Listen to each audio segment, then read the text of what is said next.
Well, welcome everyone. My name is Jordan Baller. I'm a senior research fellow here at the Acton Institute, and it's my pleasure to welcome you here to our book launch and panel discussion, Abraham Kuyper's Perspective on Islam. The Acton Institute for the Study of Religion and Liberty is an institution founded in 1990 here in Grand Rapids, and our mission is to promote a free and virtuous society characterized by individual liberty and sustained by religious principles. I welcome all of you who are here in attendance and those who are viewing via live stream or via the archived video at some later date. Welcome to you as well. The occasion for our time here today is the midway point of a large translation series that Acton Institute has been spearheading, the Abraham Kuyper Collected Works in Public Theology. There have been 6 volumes in this projected 12-volume series. And so we're here to take a look back at what has already happened and look forward in the next few years as the remainder of that series comes out. The specific occasion is this 6th volume that has come out, the volume on Islam, the halfway point of the Kuyper translation series. And I should say thank you to all of the sponsors, contributors to all of the volumes that have come, institutional and individual and otherwise. Calvin College and Seminary here in Grand Rapids have been great partners, as well as a number of other institutions. Lexham Press, the publisher, has been a great partner for the Acton Institute to work with in putting these volumes out, and they're represented here by Jesse Myers. So welcome and thank you to all of them as well. Also thank you to Calvin College and Seminary's library. Paul Fields is here. They brought along, and they're up here for now, but afterwards we're going to have them in the back for you to look at, and you'll hear more about what these are, but the 2 volumes of the original travelogue that Kuyper published in beautiful format here are on display for people to take a look at as well. Let me just say a little bit of introduction about those who are up here with me today and the schedule for our afternoon. To my immediate right is James Bratt. He's the editor of the volume on Islam, the architect of the project itself. It was his idea and at his impetus that we pursued this. Doug Howard, to his right, has contributed an introductory essay to the volume as well and helped with many of the detailed annotations and corrections of our translation. Kuyper's engagement was very detailed and nuanced with all of the different countries and figures historically and in his own time. And then on the far right is Dr. Jan Van Vliet of Dordt College. He served as a translator for this volume and has done a lot of his own work on Kuyper and his engagement with Islam. Jan is one of those rare birds that has advanced training in both theology and economics, and we celebrate those kinds of figures here at the Acton Institute. So welcome to all 3 of the panelists. Let me just give you a rundown of the quick schedule. There is a handout that has some of this information, as well as more detailed information about our contributors and panelists, which I will not repeat or rehearse here. We're going to have some open comments in turn from each of the panelists, and then we will have a discussion that I will help moderate among us up here. At roughly 3 o'clock, so in just under an hour from now, we're going to take a short break. So those of you who need to leave for whatever reason or have only an hour to spare can feel free to depart at that time. That's a good time to break. And we're going to come back after that, after some enjoyment of some refreshments for the rest of the hour until 4 o'clock with Q&A and discussion with questions from the audience. So we'll have audience Q&A at that time until 4 p.m. With that, let me turn it over to Jim, and it should be ready to go with your content. Yeah, thank you. Thanks much, Jordan. Before I get into my remarks, I want to give a special word of commendation and thanks from all of us who worked on this volume to Mel Flickema. He's back there. So I'm kind of the director of this movie. Jan is the screenwriter. Doug was in charge of special effects. But Mel is our producer. There's no one of us who could have pulled this off. The only person who could have pulled this off is Abraham Kuyper. I've read a lot of Abraham Kuyper. I've got to know Abraham Kuyper. None of us is Abraham Kuyper, I can assure you that. But because of Mel's fundraising ability, his patient but persistent encouragement, keeping us on task and coordinating all our efforts, this volume was able to come out. So thank you very much, Mel. It was it's been a pleasure to work with you. Our book on Islam is excerpted from a much larger 2-volume work that Abraham Kuyper wrote between 1906 and 1908. I first encountered these tomes in the Netherlands just 100 years after their publication in that country. I had a Fulbright research grant at the Roosevelt Study Center in Middelburg, provincial capital of Zeeland. And I was writing the last couple chapters of my Kuyper biography.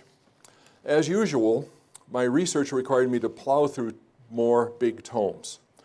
I was particularly apprehensive about die oude Wereldzee, around the old world sea, this big travelogue. I was particularly apprehensive about it, however, because as insightful and helpful as Kuyper is on many topics, he's not great on race or gender.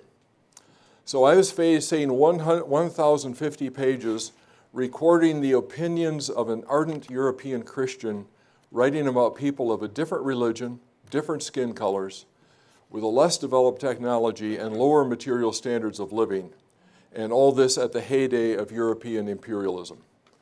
I prepared to wince. And sometimes I did wince.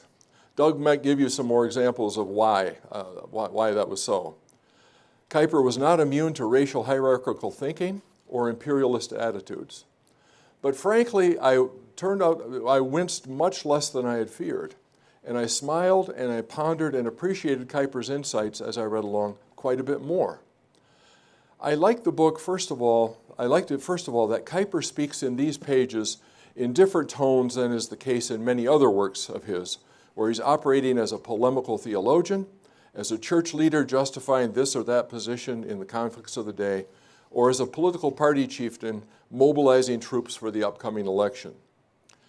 In these pages, by contrast, he's an esteemed statesman receiving courtesies from his international peers. He's a well-read, and I would say a remarkably well-read and incredibly industrious scholar, interpreting another culture to a broad, educated readership in his own country, without a particular position to promote or defend. He is outside the goldfish bowl of the Netherlands, enjoying novel landscapes, including the legendary lands of Greece and Palestine, in whose literatures his education had been saturated. It is said that Kuyper had 2 favorite pastimes, writing and traveling. Here we have the perfect match, writing about traveling. But why should we spend time in a book that's over 100 years old? How is it relevant to us today? I think that the distance might actually be helpful. Reading Kuyper, we can see how a robust, critical, well-read, and intentionally Christian thinker responded to Islam in quite a different situation from ours, yet similar enough to make him function as a distant mirror. Looking through his glasses maybe can jar loose some of our own preconceptions and give us a fresh view of things today. Here, in my opinion, and we'll get into this more in detail in the Q&A, but here, in my opinion, are some of his most valuable insights. First, Kuyper captured the great variety in Islam across different regions, ethnic groups, theological traditions, and lines of historical development. His example cautions us against our habit, at least in many media practices, our habit of overgeneralization. Arabs are not Kurds or Berbers or Turks any more than Germans are Italian or Russian. As with Christianity in these latter 3 countries, so also with Islam, Kuyper saw, across the broad regions we too easily treat as uniform. For all their faults, which he was not at all shy about pointing out, Kuyper insisted that Muslims have virtues from which Christians, and especially European and North American Christians, can really learn. He saw in them a deep spiritual peace at odds with the chronic discontent that the Western compulsion to progress had wrought in Europe and America. He admired Islamic ecumenicity, the common loyalty that bound Muslims together beneath all their differences. He loved the way Islam did not isolate religion off as one component among others, but pervaded all of life. He admired above all its resolute monotheism, especially by comparison to Western secularism. How is it, he asked in Bethlehem on Christmas Day, how is it that Muslims take Jesus as Messiah more seriously than do many so-called Christians? Thirdly, Kuyper recognized that Islamic violence, which was also real in his day, was triggered in significant degree by Western imperialism and arrogance. Yes, as our Dutch friend George Haring from the Free University points out in his essay in this volume, Kuyper thought that Dutch possession of the largely Muslim East Indies was vital to the Netherlands' prosperity and place in the world. But Kuyper repeatedly points out the costs, the follies, and the pride behind Western imperialism in the Middle East and North Africa. Not just in overt colonial rule either. These same vices bedeviled the techno-economic imperialism of peaceful penetration that European countries were carrying out in the Levant, and that, along with their American counterparts, they still practice today. Finally, Kuyper said, given the heritage of violence on both sides of the Christian-Muslim confrontation, the true followers of Christ should put away any kind of crusading spirit hanging over from that lamentable chapter of their past. Instead, they should enter into a process of exchange with their Muslim neighbors.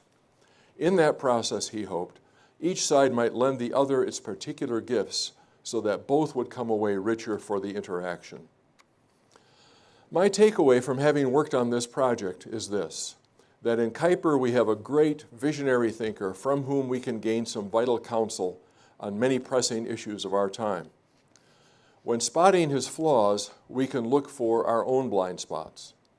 Even more, in our world which is chronically gripped by fear and suspicion of Muslims, and occasionally assaulted by the reality of Islamic and Christianist militancy, Kuyper's way of grappling with issues, as well as his hopes for a workable conciliation between powerful religious forces, offer a beacon for those of us who wish to take our faith very seriously and yet live at peace with our neighbors. Thank you.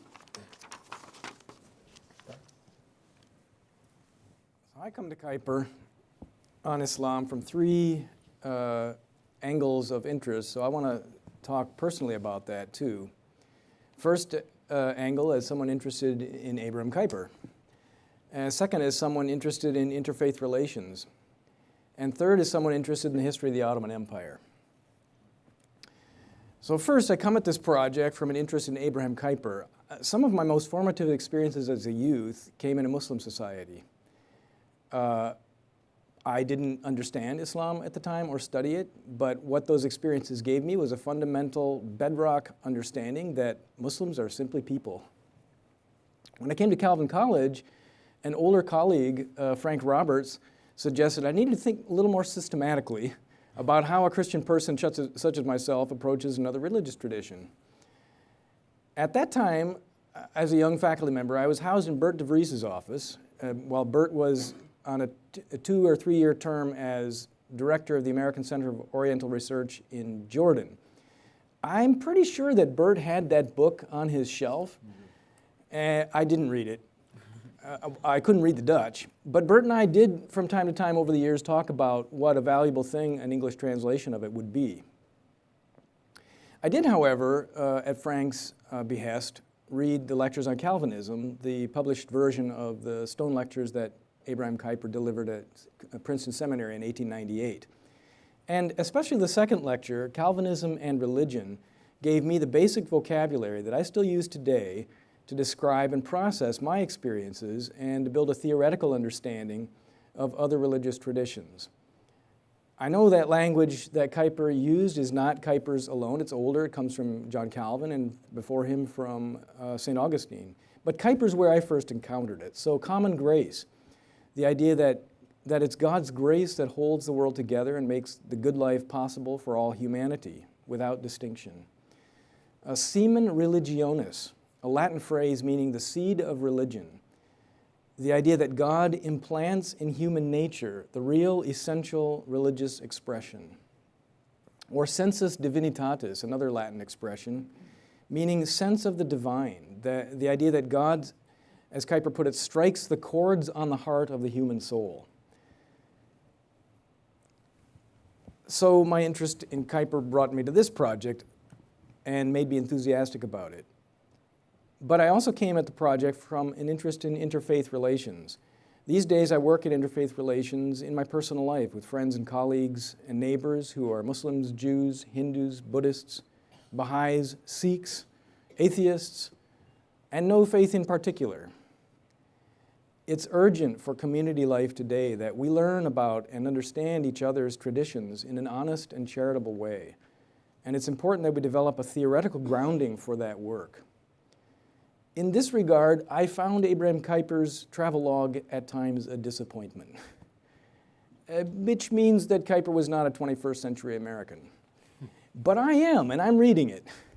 And so my disappointment was partly for, or mainly maybe, reasons that George Haring does identify in his introductory essay in the volume, that Kuyper viewed Islam primarily through the lens of Dutch colonialism. This lens led Kuyper into sometimes uninformed and deeply prejudiced views. So let me give you a few examples. That Islam as such must rule the world, that it must be accomplished by force and conversion of non-Muslims, that two tenets of Islam are fatalism and the obligation to promote the religion by the sword. That Islam utterly lacked spiritual depth. That Islam appeals to the human propensity towards pride and sensuality, that the Prophet Muhammad's own behavior prevented Islam reaching a high moral plane. That Islam is a religion exclusively for men. Women have no share. That's a direct quote. And then this sentence in particular, as if directed at me, Kuyper wrote, "I align myself least of all with those who, though themselves baptized, sometimes demonstrate a clear and sure advocacy on behalf of Islam." This, Kuyper wrote, was only possible for those who have surrendered the essence of the Christian religion. Disappointing as I found this, I still think the book's valuable to people such as myself who would directly refute Kuyper's view and who involve themselves personally in interfaith relations out of their obligation to the gospel. One reason I say this is that Kuyper is an inspiration to people interested in interfaith activity because he studied Islam carefully. He read widely. He was inquisitive. He realized that the issues are not necessarily black and white. Interfaith understanding today requires that we know about each other in an informed way. There can be no excuse today, for instance, for not reading the Quran in its entirety, for not reading Rumi and other Sufi poets, for not reading about Islamic history, or for that matter, the life of the Buddha, or understanding what Kabbalah is, or what Krishna consciousness is, and the like. Kuyper did that. Additionally, Kuyper's trip took him all around the Western Islamic world. Many Christian writers who write knowingly about Islam today have not had this breadth of vision. Kuyper refused to believe that the Prophet Muhammad was a charlatan or a deceiver, but rather he wrote that he was an ecstatic visionary possessing a deep inner spiritual power of the first order. Kuyper saw that there are many varying types of Islamic belief and practice, as Jim said, and in the doing, Kuyper's keen powers of observation upend some widely held prejudices about Islam. A couple of examples. In central Anatolia, Kuyper saw that Christian women veiled just like Muslim women did, that Christian men treated their wives as subordinate objects and creatures, just as Muslim men did, that prayer rugs were found in Christian churches just as they were in Muslim mosques. And there are many other examples like this. Third, I come to the project from an interest in the history of the Ottoman Empire. Even though Kuyper was frequently given to sweeping, grandiose rhetoric about the cross and the crescent, which I don't find very helpful, yet I found Kuyper's powers of observation quite helpful and at times entertaining. Kuyper was traveling in the Mediterranean when the Ottoman Empire was on the eve of the Young Turk Revolution. Of course, Kuyper did not know this, but we do, and we read his notes with this in mind. Kuyper did, however, know that what had just happened was that Japan had defeated Russia in war. In Kuyper's book, the reader senses the electrifying excitement that this victory caused all over the colonialized world. An allegedly backward and non-Christian Asian kingdom had defeated an advanced Christian European colonial empire. To me, this is perhaps the major significance of Kuyper's work. The news of the Japanese victory over Russia motivated revolutionaries in Iran to overthrow the Qajar monarchy and establish a parliament and write a constitution in 1906. It motivated revolutionaries in the Ottoman Empire to force the Sultan under threat of arms, to restore the Ottoman constitution and call new elections in 1908. And in one of my favorite parts of the book, the Japanese victory inspired wild rumors that the Japanese people were going to choose a religion, that interfaith conferences were to be held concerning this, that the Japanese emperor was ready to convert to Islam. That's hilarious. But they believed it. The phenomenon that exercised Kuyper most, of course, was pan-Islam, a diverse anti-colonial Muslim religious patriotism. Kuyper's position as the just defeated former prime minister of a colonial empire made him incapable of understanding pan-Islam.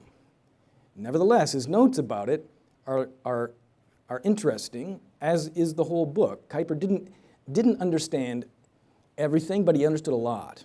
And he got a lot of things right.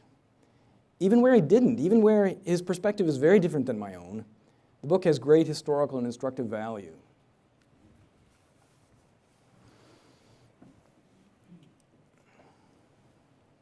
In his 1676 publication, Tractatus Politicus, Baruch Spinoza said this: "I have striven not to laugh at human actions, not to weep at them, not to hate them, but to understand them."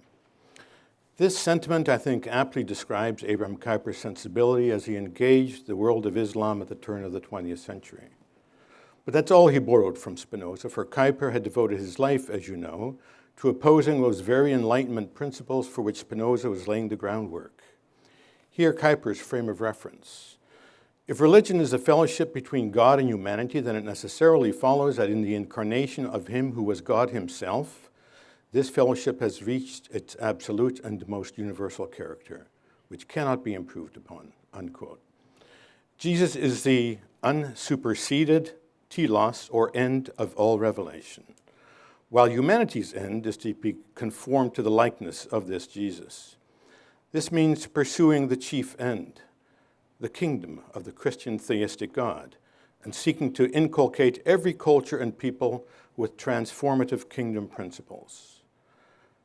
Kuyper's catalog is infused with this passion, to see the God of Christian theism duly worshipped and his image-bearing creatures flourish. When it comes to the assessment of a world religion, a religion that yields no space to an incarnate God in Christ Jesus, Kuyper counters with the conviction that no, every square inch of space belongs to this Jesus.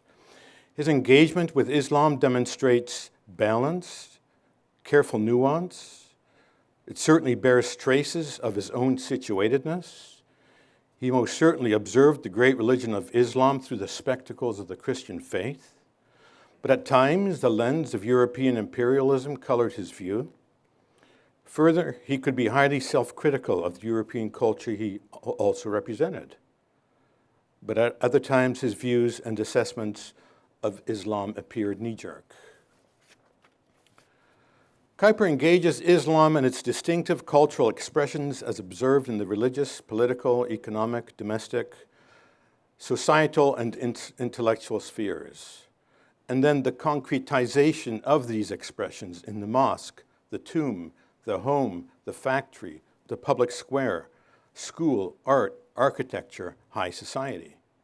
His grand and sweeping statements on Islam stand in counterpoint to his careful nuancing of the differing cultural incarnations of Islam he encounters through the Mediterranean peoples and countries.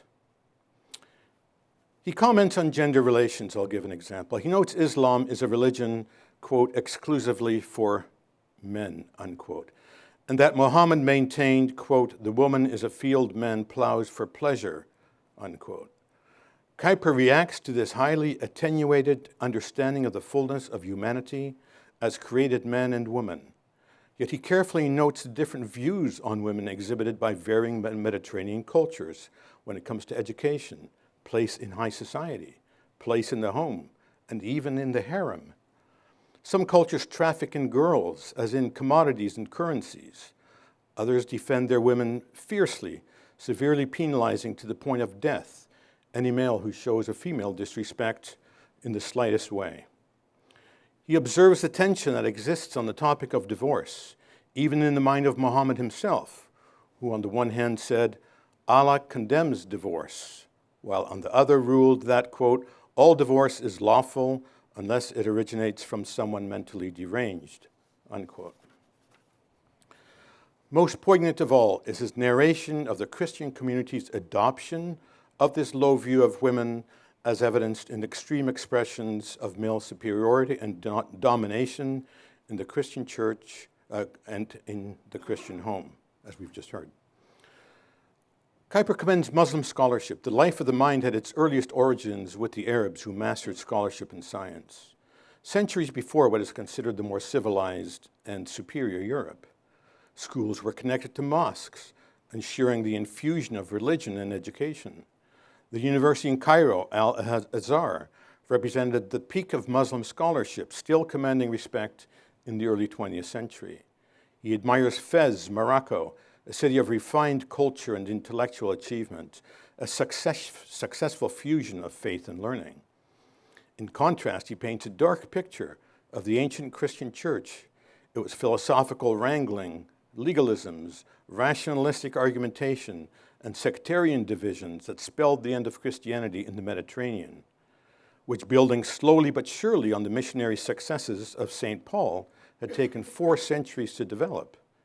It reached its very nadir, enervated of spiritual life under the Caesaropapism of Constantine. Islam took over this weakened Christianity in Asia in less than a century. This is the enigma of Islam, its quiet, gradual, pervasive, unrelenting advance, wherever it appeared, driven by Muhammad's charisma, according to Kuyper, and undergirded by its adherents' passion.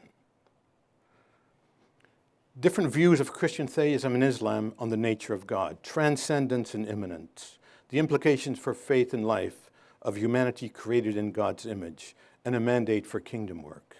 Economics, the economic benefits of the Christian presence in Muslim communities because they pay a head tax, so we prefer they don't convert to Islam. To the microeconomics of the manufacture of highly decorative and ornate tin-glazed ceramic tiles called faience. You'll find it all there. Kuyper speaks with prescience to the shifting center of gravity of the economic power from the west to the east and the associated political and religious shifts. And I've only scratched the surface. In the midst of the tumultuous, scrambled, conflated 21st century world of politics and religion we now live in, and the place of ISIS in this world, foremost Islamic contemporary scholar Shadi Hamid recently said this in his discussion of Islamic exceptionalism. We need to accept Islam's vital and varied role in politics. We want to believe we're all basically the same and want the same things, but what if we're not? Islam in both theory and practice is exceptional in how it relates to politics. Because of its outsized role in law and governance, Islam has been and will continue to be resistant to secularization. I'm still quoting. I am a bit uncomfortable making this claim, especially now with anti-Muslim bigotry on the rise. But Islamic exceptionalism is neither good nor bad. It just is. And we need to understand and respect it, even if it runs counter to our own hopes and preferences. What does this mean for everyone else? It means Western observers need to do something uncomfortable and difficult. They will need to accept Islam's vital and varied role in politics and formulate policies with that in mind, rather than hoping for secularizing outcomes that are unlikely anytime soon, if ever. In other words, for Islam, religion and politics will always be blended and will never be secular, as is the case in much of the historically Christianized nations. How do we deal with this? At times, consulting Kuyper's de oude Wereldzee is uncomfortable and difficult, but let its fallibility not deter you from employing it as a helpful and necessary guide for interreligious dialogue, which is so necessary in our 21st century. I say, tole lega, take up and read. Thank you all for those opening comments. I guess my first question is for Jim first, but then for the others to add on to or speak about if they so desire. Jim, you better than perhaps anyone can speak to the scope of Kuyper's life, the trajectory that it took. What did Kuyper learn on his trip? Did he come back a changed man in any way? How does this trip fit into his biography in that sense? Yeah. I think it really enhanced one layer of him. There are many Kuypers. There's the visionary quester for God, the pious commentator, a writer of meditations, the political organizer, the university founder and professor, the political operator, so forth and so on. I think Kuyper had just lost a brutal re-election campaign for prime minister. He actually won the popular vote, but kind of got Hillaried in the way the overall thing was added up. So he left really bitter. He was really sick of the Netherlands.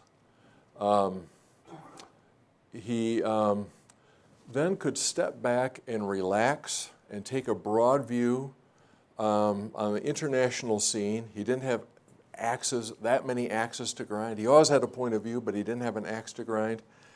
And he could just breathe deeply and see the world big. And I think he saw in Islam, in many ways, a mirror of what he had yearned for in Calvinism, what he had given his life to. He saw that it had happened in many Islamic countries, but in his eyes, often abused. So I think it gave him a pause to see the world big and to see his own ambitions and projects on a larger scale.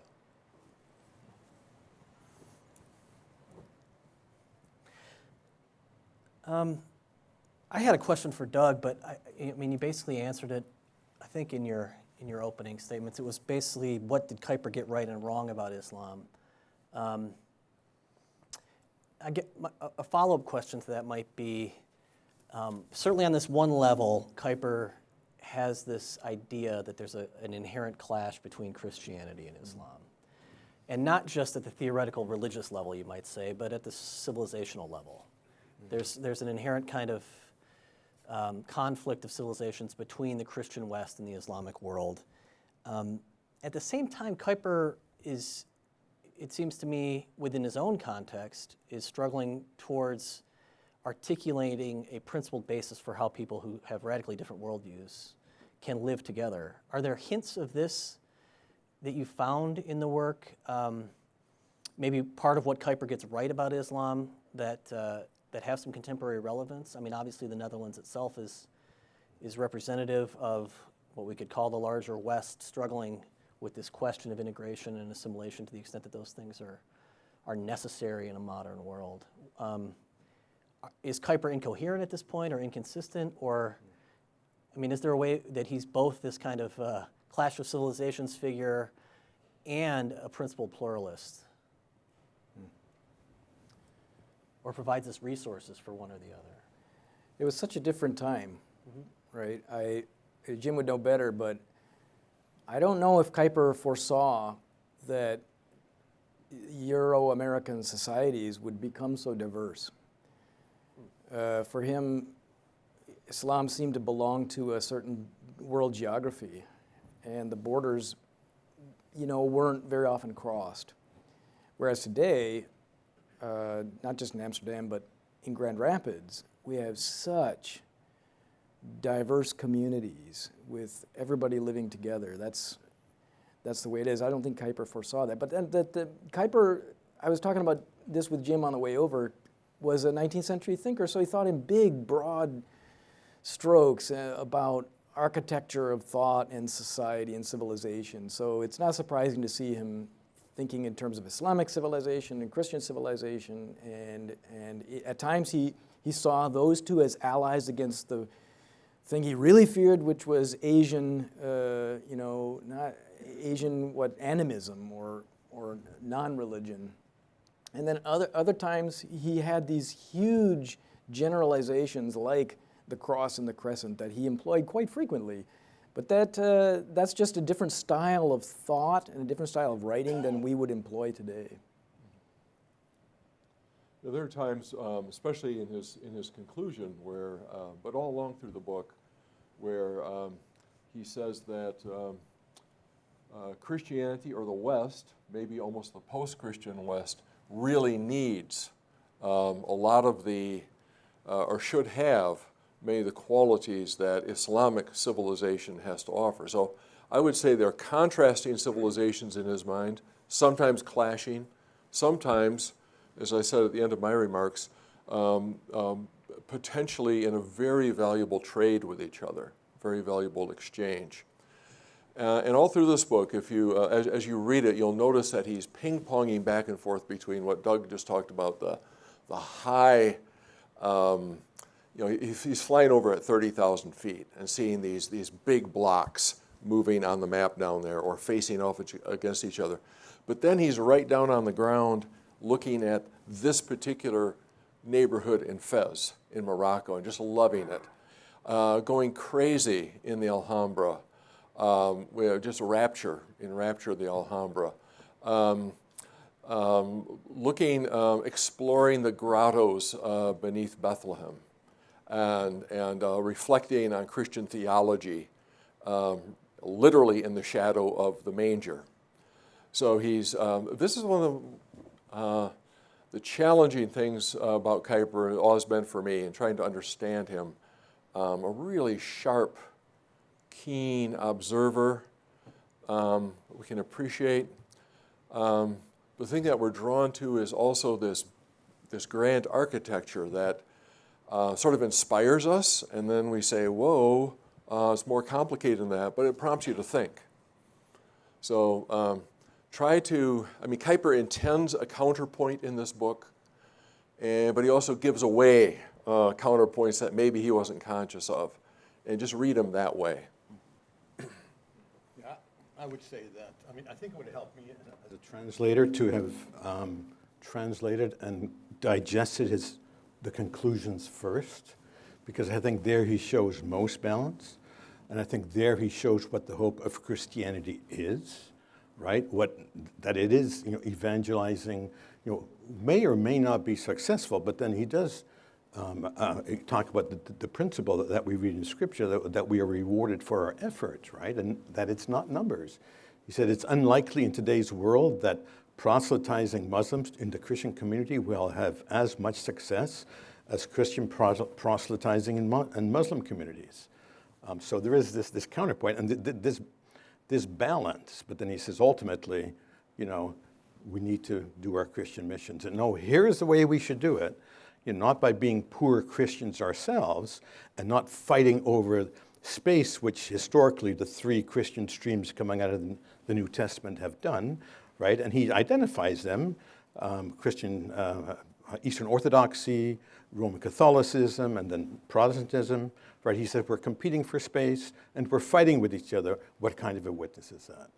And so he has prescriptions for how we can do that better.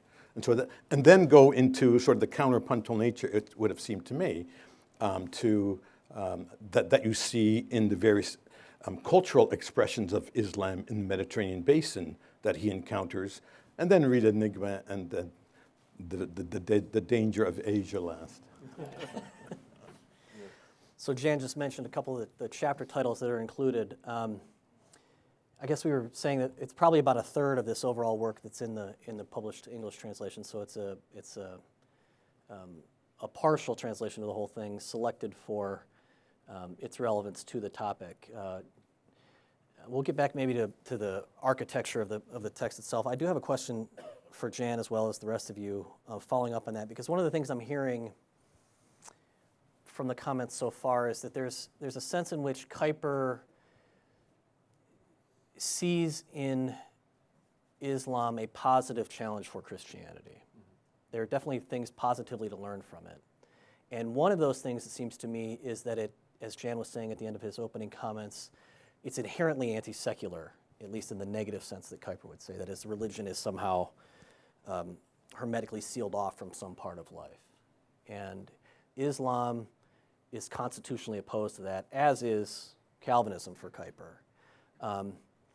Many of the other commentators at this turn of the century were preaching something like the imperial rise of secularism, right, and painted a kind of post-religious, post-Christian future in the 20th century. Is Kuyper's interpretation of the power of religion superior in that way to these other commentators? I'm thinking specifically of Max Weber, who is almost an exact contemporary of Kuyper. And in many ways, they viewed religion's power, its animating power, similarly. But Weber saw an increasing secularism, whereas Kuyper seemed, at least in the case of Islam, and certainly prescriptively for the Reformed faith, an anti-secular power, and that religion would continue to have an animating force and continue to affect people in their lives in all of its sense. So was Kuyper right in that regard, if I'm understanding him correctly? Well, he does stand in sharp contrast to the leading authority on Islam in the Netherlands at the time, Christian Snoek Groningen. Okay, Snoek, we'll call it for short, was the first Western observer who was allowed to go on the Hajj, to get into Mecca on the Hajj and participate. He was a major advisor to the Dutch government on East Indies policy. And he thought that, thought that most of Islam was just an outdated contraption. The ethics of it were good in many ways. In terms of its theology, its animating religious power and so forth, it just had to give up and adjust to the modern world. And that's kind of the predominant, the imperial secularizing or secularistic mentality of the time. And certainly Kuyper proved more accurate than that anticipation.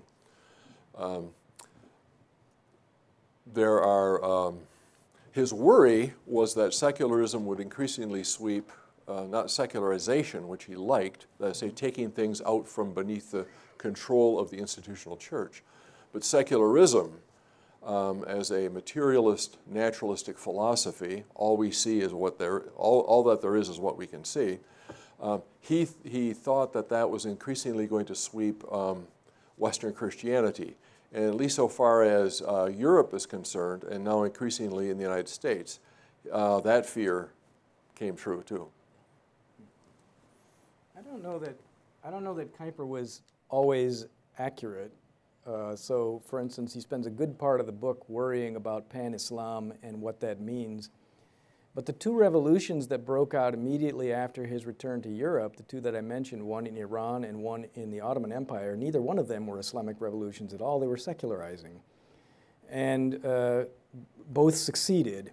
Both were constitutional.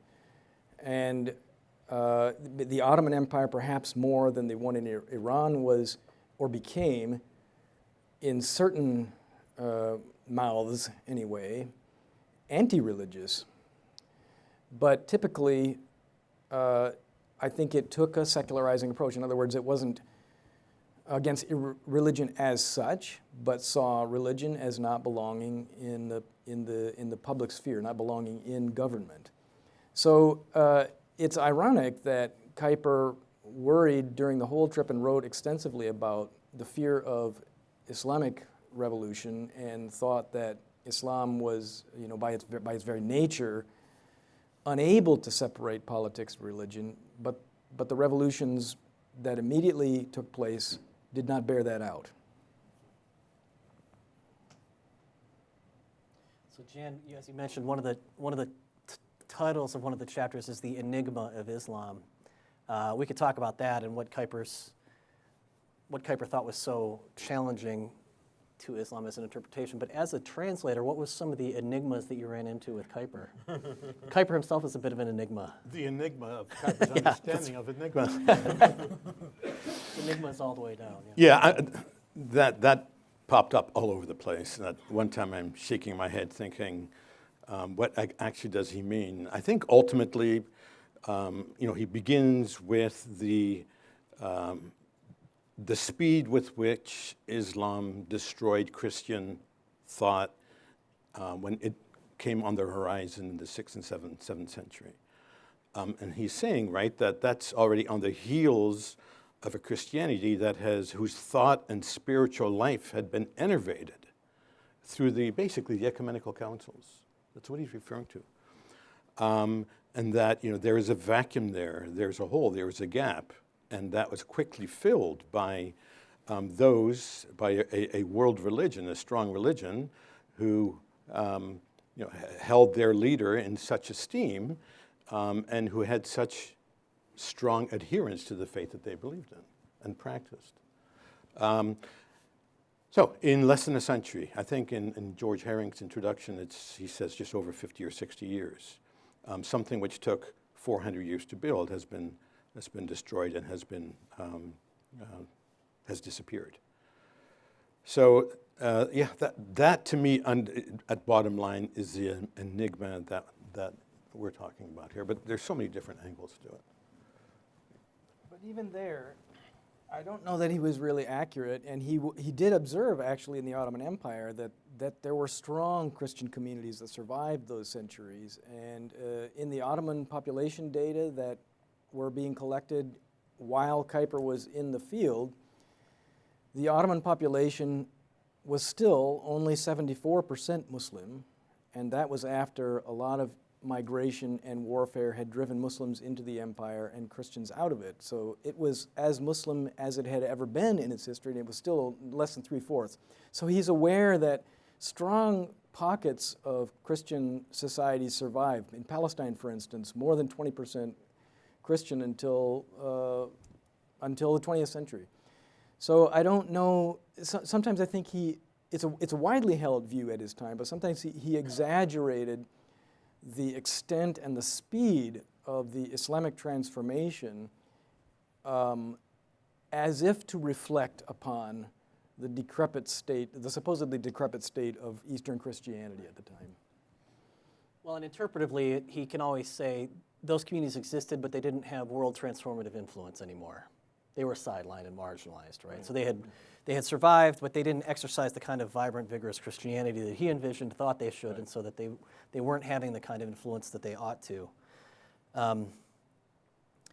There is definitely this dynamic, it seems to me, part of the enigma is that you've got, from Kuyper's view, Christianity as a religion that is theoretically or doctrinally strong. It's got the truth. And yet in its practice is very weak. And the flip side of that, the mirror that you were talking about, in a way is Islam has got not as true doctrine, in fact even wrong doctrine in some ways, in some important, significant ways, and yet practically very strong. And this is the kind of dynamic that he's struggling with. Yeah, that's very well said. He can't understand how Islam, which as he understands it, is sort of a legalistic deism, can be so attracted to so many people. Well, but Brahm, you're looking at vibrant, spiritually active communities that are spiritually alive. Well, yeah, but those are Sufis. And Sufism is mysticism, and mysticism, this is in Kuyper. I think he's kind of mystical himself, but he's scared of it. He wants his truth lined up, and he wants it, nice and clear. But yet, his own personal spiritual hungers incline him toward sort of quasi-mystical flights. So he sees this mysticism all over Islam in the Sufist tradition, but he says, just like so many Muslim scholars did over the years, no, it's not true Islam. So what's to him an enigma, how a spiritually barren religion is so appealing to people. The real enigma or the contradiction is how Doug could speak to this, how a very behaviorally, legalistically defined religion has this strong mystical spirituality, and they don't get along too well together. So it's an intra-Islamic quarrel that he's witnessing, and he's struggling also from his education. He's struggling for terms with which to understand that. I see a lot of similarities in the Christian tradition. I mean, look at the Middle Ages. There was the legalistic Roman religion, right? But then there were also the pietistic or mystical movements, St. Teresa of Avila, St. John of the Cross. I mean, all these Eastern thinkers, right, who sort of opposed the formation of the church coming out of Rome, but it did all the hard thinking in the early councils of the church. So I see so many parallels, right, between the Sufis and the dervishes, right, and the St. Teresas and the Johns of the Cross and others. So I guess the question is, what preserved the truth of the faith, of the religion? Was it the Sufis? Was it the mystical element in the Christian tradition? Or was it somehow a fusion of both? And in his recognition of the in a way, analogous diversity of Islam is to Christianity, that he's comparing like to like and not unlike to unlike. I mean, it's easy to take, like you were saying, the sort of spiritually strong and compare it to the spiritually weak, or vice versa, and draw conclusions from that. Well, he really loves the lack of hierarchical authority in Islam. He really loves that. It's an organic, for him, for Kuyper, organic is a really good word. It's kind of a naturally evolving, organic, kind of congregationally centered, mosque-centered faith, right? And so the local community is in charge of its own affairs. He loves that. And yet, the same basic faith is shared from Gibraltar to Jakarta. And he's really envious of that. How can that be? It's really remarkable. When Christianity tries to do that, it has to set up bishoprics and denominations and synods and all this heavy bureaucracy that gets in the way. So again, here's a point where he's really envious of the way the faith spread and maintains itself. And ironically, I don't think he could see how it's the wandering Sufi masters, the wandering Sufi mystics, who are the missionaries of this faith, and ordinary Muslim commercial agents, traders. I mean, that's how, after the opening conquests are over, that's how Islam spreads. That's how it went to present-day Indonesia. That's how it got into Central Asia. No conquest there. So that if he could have seen it, that would be another point of envy. I guess for Kuyper, the main difference, a point of comparison, would be the spiritual nature of Christianity as opposed to the, let's say, non-spiritual nature, the perceived non-spiritual nature of Islam. And he calls that palingenesis, right, where he compares the three pillars of the Christian faith, faith, hope, and love, or as he puts it, rebirth, faith, and sanctification, to the 5 pillars of Islam. And I don't know what those all are: pilgrimage to Mecca, almsgiving. In fact, he says the Muslim record in philanthropy and in giving to the poor and in almsgiving would shame the Christian community because they give alms like none other, right? And so you do have that balance. But in the end, the center is, of course, the spiritual nature as it's found in palingenesis, that rebirth, right? And then faith and sanctification. Well, before we break, I wonder if we could, Jim, you could give an overview of the larger travelogue in his travels. We've got the map. I don't know, Mark, can you pull that up? All I had to do was, he was on, queued up. There's a map of his travels. It's in the published volume. Yeah.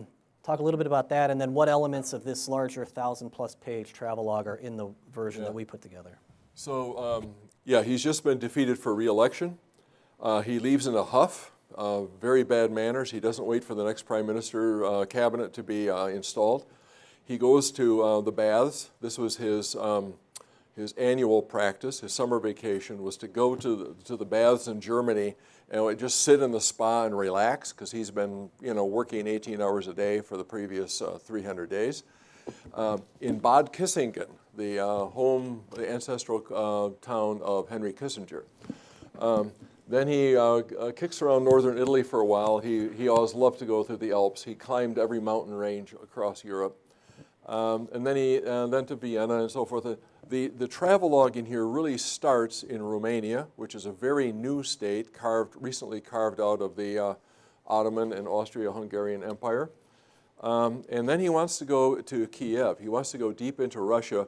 I think he has in mind bringing Eastern Christianity, Orthodoxy, into the picture. And Kiev is the classical fountainhead of Christianity in Russia.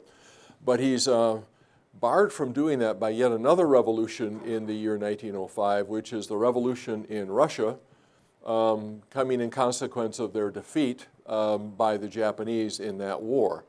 So he sees riots in the streets of Odessa. He sees armed guards everywhere. He says, cool, and he likes to walk out in the streets at night, and the Cossacks are trying to get him to go home. Good luck. So then he can't get farther into Russia than that. He comes back across the Black Sea, as you see, Constantinople, into the center of Anatolia, or present-day Turkey, over to Ephesus and Smyrna, then down to the Lebanon, Syria, in what we would call Lebanon, Syria, provinces in the Ottoman Empire at the time, down to Jerusalem, Bethlehem. He's in Bethlehem for Christmas. Then it's a long tour up the Nile River. He gets all the way to Khartoum. The man is 68 years old, going on 69. Travel is not as commodious as it is for us today, so this is quite an undertaking. Then he goes to Greece and Italy and Sicily. He wants to then go to North Africa. He's called home back to The Hague on an emergency basis to attend to an ill daughter. So he goes back, resumes the travel via train through France and Spain. He goes to North Africa, Algiers, Morocco, up through Spain, over to Portugal, has an audience with the king. By then it's June, it's too hot, he goes home. So what I picked out of this, the selections I chose out of here are those that are particularly focused on take up the Islamic material in this volume. So none of the European stuff except for Spain. By the way, he highly esteems the Islamic contribution to Spain. He has very good things to say about that, very positive things to say about that. Maybe a little resentment of the old Spanish oppression of the Netherlands there, I don't know. There's a lot in here on politics, political administration, technological development, economics, social life, cultural life, art and architecture, education, gender relations. I mean, he was just curious about everything.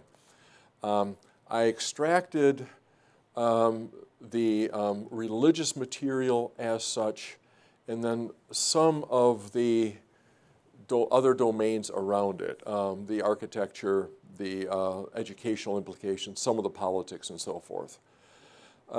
There's the chapter on the Holy Land in here has very, very little on Islam at all. But I included a good chunk of it in the book because that's where we see Kuyper, some of his best or most moving or most moved writing ever, reflecting on the Christian faith as he sees it, as he connects it in its geographical birthplace. So his description of taking a boat across the Sea of Gennesaret, the Sea of Galilee, Lake Gennesaret, and encountering the place where God became incarnate. This is the big difference from Islam, right? We have an incarnate God, the Word made flesh, Emmanuel.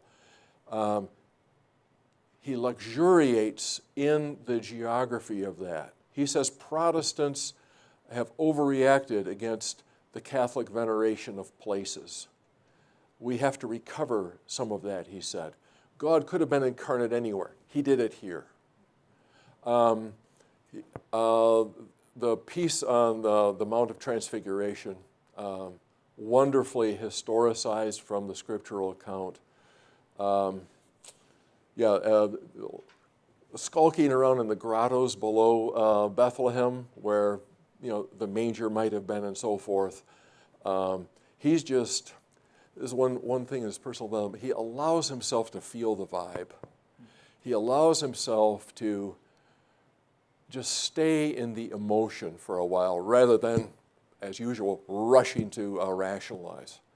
So I really like that about that chapter in particular. So there's a good bit of Christian stuff in the Holy Land chapter, but otherwise it's the selection principle is the pull of Islam and how it and the filings that it attracts as a magnet. I think he also luxuriates in the way he's treated. Oh yeah. I was talking with Jim earlier about, I'm doing a whole piece of translation, wondering why am I spending all this time on this? It's a trip of Kuyper sitting in this, he has his personal carriage, horse-drawn, somebody drives it for him. It's a windy day, he loses his hat. A few days later, he finds his wind-swept hat in his hotel room. Why am I translating it? But he just loves being treated like this. Yeah. And I certainly wouldn't be, and neither would you if we were over there. He kind of forgets that. We Europeans could learn so much from the protocol and the hospitable nature of the Easterner, and goes on and on and on. Well, okay. Well, he had just been rudely rejected by his Exactly. own people, right? Yeah, and those who have to leave it now at the break, you shouldn't leave without thinking the book is a little bit fun at times too. So this is one occasion. Another, he describes in great detail his departure from Constantinople. He's awakened at 4 o'clock. He's annoyed by this. 4 o'clock in the morning. He has 2 carriages waiting for him, one for him, the other for his baggage. They ride down the hill where they have to wait for a couple more hours for the ferry boat across the Bosporus, and he's annoyed that he has to wait in a waiting room where people are sleeping on the floor because they've been in line since the night before. He finally gets the boat across the Bosporus and takes a fantastic train with his own car and his own attendant, serving his meals for him all the way to Konya. Well, with that, it's a good time to take a break. We'll reconvene in about 10 minutes or so, and I'll make an announcement before that happens, but please take a few minutes to refresh yourselves and have a little bit of conversation.